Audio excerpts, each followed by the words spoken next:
અમેરિકાના રાજકારણમાં એક એવો ભયાનક ભૂકંપ આવ્યો છે જેણે હજારો ભારતીય પ્રોફેશનલ્સ અને તેજસ્વી વિદ્યાર્થીઓના દિલમાં ફાળ પાડી દીધી છે.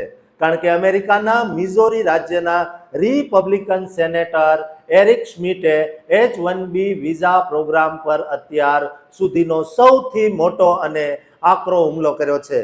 સેનેટર શ્મિટે દાવો કર્યો છે કે આ પ્રોગ્રામનો બહુ જ મોટા પાયે દુરુપયોગ કરવામાં આવી રહ્યો છે અને આ વ્યવસ્થા અમેરિકન કામદારોને અન્યાય કરીને માત્ર ભારતીય નાગરિકો તેમજ મોટી ટેક કંપનીઓને ગેરકાયદેસર રીતે ફાયદો કરાવી રહી છે.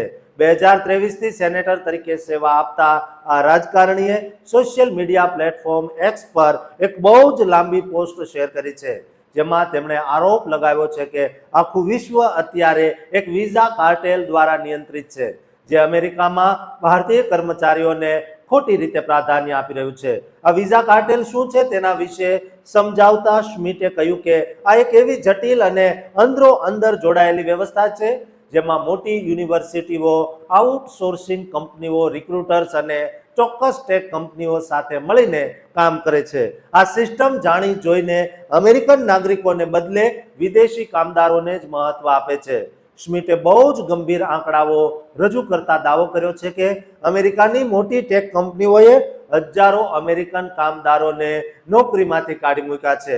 પણ નવાઈની વાત એ છે કે જે જવાબદારીઓ માટે અમેરિકનોને કાઢવામાં આવ્યા હતા તે જ સમાન હોદ્દાઓ ભરવા માટે હજારો નવા H-1B વિઝાની વિનંતીઓ કરવામાં આવી છે. તેમણે એમ પણ કહ્યું છે કે જે વિદેશી કર્મચારીઓને આ પ્રોગ્રામ હેઠળ રાખવામાં આવે છે તેમાંથી 82% લોકોનો પગાર તો સરેરાશ વેતન કરતાં પણ ઘણો ઓછો હોય છે, જેના કારણે કંપનીઓને સસ્તું મજૂર બળ મળે છે. આના પરિણામે હવે અમેરિકનોના ટેક્સના અબજો ડોલર AI ટ્રેનિંગના નામે ભારત જઈ રહ્યા છે. સેનેટર શ્મિટે વધુમાં આક્ષેપ કર્યો છે કે આ ગ્લોબલ વિઝા કાર્ટેલ વિદેશોમાં ભરતી કરે છે, રિઝ્યુમેમાં ખોટી વિગતો લખે છે અને વિદેશી કામદારો સાથે પશુઓ જેવું અમાનવીય વર્તન કરે છે. આ આખા વિવાદમાં સૌથી વધુ ચર્ચાસ્પદ અને ચોંકાવનારો મુદ્દો અત્યારે બન્યો જ્યારે આ અમેરિકન સેનેટરે ભારતીય શ્રદ્ધાના કેન્દ્ર એવા હૈદરાબાદના ચિરકુર બાલાજી મંદિરને પણ આ વિવાદમાં ઢસડી લીધું. શ્મિટે આ મંદિરની એક તસવીર શેર કરીને તેને ભારતનું વિઝા મંદિર ગણાવ્યું છે, જેનો ઉલ્લેખ વોલ સ્ટ્રીટ જર્નલના 2025ના એક અહેવાલમાં પણ કરવામાં આવ્યો હતો. આ અહેવાલ મુજબ હજારો ભારતીયો આ મંદિરમાં જઈને વિદેશ જવા માટેના સપના પૂરા કરવા માનતા માંગે છે અને બાધા રાખે છે અને કેટલાક તો પોતાના પાસપોર્ટ લઈને પણ ત્યાં જાય છે. શ્મિટે બહુ જ કટાક્ષમાં લખ્યું કે આ વિઝા કાર્ટેલ પાસે હૈદરાબાદમાં પોતાનું એક ખાસ વિઝા મંદિર છે, જ્યાં હજારો ભારતીયો વેદીઓની પરિક્રમા કરે છે અને અમેરિકન વર્ક વિઝા મેળવવા માટે પોતાના પાસપોર્ટ પર ભગવાનના આશીર્વાદ લે છે. તેમણે આગળ કહ્યું કે અમેરિકન કામદારોએ ક્યારેય પણ આવી કોઈ વ્યવસ્થા સામે સ્પર્ધા કરવી જોઈએ નહીં જે આટલી હદે હેક કરવામાં આવી હોય. એરિક શ્મિટ છેલ્લા ઘણા સમયથી H-1B અને અન્ય વિદેશી વર્ક વિઝા પ્રોગ્રામનો સખત વિરોધ કરી રહ્યા છે.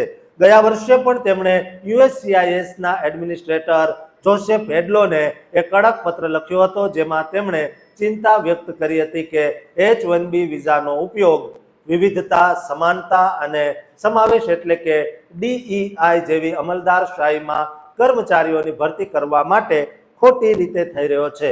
આ સિવાય તેમણે OPT પ્રોગ્રામમાં પણ મોટા ફેરફારોની માંગ કરી છે, જેના દ્વારા વિદેશી વિદ્યાર્થીઓ પોતાનો અભ્યાસ પૂરો કર્યા પછી 12 મહિના સુધી અમેરિકામાં કાયદેસર રીતે કામ કરી શકે છે. આ આખી ઘટના સાબિત કરે છે કે અમેરિકામાં ભારતીય ટેલેન્ટ અને તેમની ધાર્મિક શ્રદ્ધાને અત્યારે કેવા રાજકીય ચશ્માથી જોવામાં આવી રહી છે, જે આવનારા સમયમાં H-1B ધારકો માટે મુશ્કેલી ઊભી કરી શકે છે. દોસ્તો, શ્મિટના આ નિવેદન વિશે તમારું શું કહેવું છે તે કોમેન્ટ બોક્સમાં જરૂર લખજો અને બાલાજી મંદિરની જે લોકો પૂજા અર્ચના કરે છે તેમના સુધી આ વિડીયો શેર કરજો. એટલો શેર કરજો કે શ્મિટની આંખો ખુલી જાય.